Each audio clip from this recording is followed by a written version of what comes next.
ओम श्री साईनाथाय नमः। आज का साईं संदेश। मेरे बच्चे, मैं हमेशा कहता हूँ ना कि तुम अपने जीवन में जैसा करोगे वो सब कुछ वापस आएगा। इसलिए हमेशा अपने जीवन में अच्छा सोचो, अच्छा बोलो और अच्छे कर्म करो, क्योंकि सब कुछ घूम कर वापस आएगा तुम्हारे जीवन में। आज तुम जो कुछ भी किसी और के लिए करोगे ना, वो सब तुम्हारे जीवन में किसी न किसी रूप में अवश्य ही वापस आने वाला है। मैं जानता हूँ तुमने हमेशा दूसरों के लिए भलाई की है ना, हमेशा दूसरों के लिए अच्छे अच्छे कर्म करते हो, अच्छा सोचते हो और अपनी अच्छी वाणी का प्रयोग करते हो मेरे बच्चे। लेकिन कभी कभी तुम्हें बहुत ज़्यादा गुस्सा आ जाता है और जिसके चलते तुम कभी कभी कुछ गलत भी बोल जाते हो ना मेरे बच्चे। अपनी वाणी पर नियंत्रण रखो और अपने स्वभाव को कभी मत बदलो।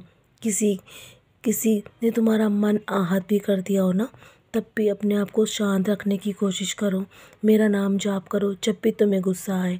मैं जानता हूँ तुमने अपने बच्चे के लिए मुझसे अरदास करी है ना, तुम्हारे बच्चे का कल्याण अवश्य होगा, क्योंकि मैं सब कुछ संभाल रहा हूँ।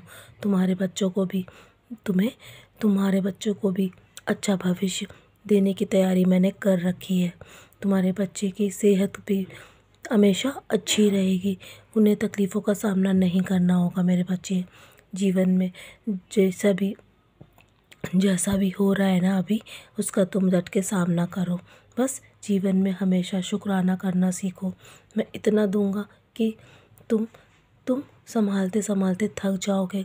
तुम हमेशा यही चाहते हो ना कि तुम्हारे जीवन का हर राह आसान हो जाए, सारी कठिनाई तुम्हारे जीवन से दूर हो जाए। तो मैं वैसा ही करूँगा। बस तुम अपने आप को कभी मत बदलना, अपने पद से कभी मत डगमगाना मेरे बच्चे। तुम जिस राह पर चल रहे हो ना, वो मैंने तुम्हारे लिए चुनी है और वही सर्वश्रेष्ठ है। तुम इधर उधर भागकर अपने मन को भटकाओ मत। मैं हमेशा तुम्हारे जीवन में वही चीज़ें देता हूँ जो तुम्हारे लिए बहुत आवश्यक है, और तुम्हारे लिए जो आवश्यक नहीं है ना, मैं उसे तुम्हारे जीवन से दूर कर दूँगा। जानता हूँ तुम्हारा मन शिरडी आने को व्याकुल है, मगर तुम किसी कारणवश नहीं आ पा रहे हो। एक बात याद रखना मेरे बच्चे, मुझसे मिलने के लिए तुम जितना बेचैन हो ना, उतना ही मैं भी बेचैन हूँ। इसलिए जल्दी मैं तुम्हारे शिरडी आने का प्रबंध कर दूँगा। मैं तुम्हारे जीवन में कभी भी कोई भी आँच नहीं आने दूंगा, चाहे तुम मुझसे कितना भी दूर क्यों ना हो। पर मैं तुम्हारे हृदय में विराजमान करता हूँ मेरे बच्चे। मैं हमेशा तुम्हारे कल्याण के लिए योजनाएं बना रहा हूँ। तुम्हारा हाथ मैंने पकड़ रखा है। तुम्हें दुखों के सागर से दूर ले जाऊंगा, सुख के सागर में तुम्हें अवश्य ले जाऊंगा मेरे बच्चे। जानता हूँ तुम थक चुके हो, मैं संभाल लूँगा, यकीन रखो। मैं हमेशा तुम्हारे जीवन के लिए बहुत कुछ सोचता हूँ और उसे उसे मैं स्वयं अपने हाथों से तुम्हारे लिए तैयार कर रहा हूँ। मैंने तुम्हें देने में देरी अवश्य करी है, क्योंकि अभी तुम्हारी परीक्षाओं का दौर है और जल्दी तुम्हारा ये दौर भी समाप्त हो जाएगा। मैं तुम्हें दर्शन देने के लिए तुम्हारे घर स्वयं आऊँगा। तुम्हें अब मेरे होने का अनुभव अवश्य होगा मेरे बच्चे। मैं तुम्हें प्रार्थनाएं करते देख सकता हूँ। तुम्हारे जीवन में होने वाली हर एक चीज़ पर मेरी नज़र है। तुम्हें न्याय अवश्य मिलेगा। तुम परिस्थितियों से जल्दी उबर जाओगे। तुम्हारे जीवन से हर समस्या का अंत होगा और चीज़ें तुम्हारे पक्ष में होंगी मेरे बच्चे। बस मेरे समय पे भरोसा रखो, मैं तुम्हें कभी निराश नहीं करूँगा। तुम मेरे बहुत ही प्रिय बच्चे हो।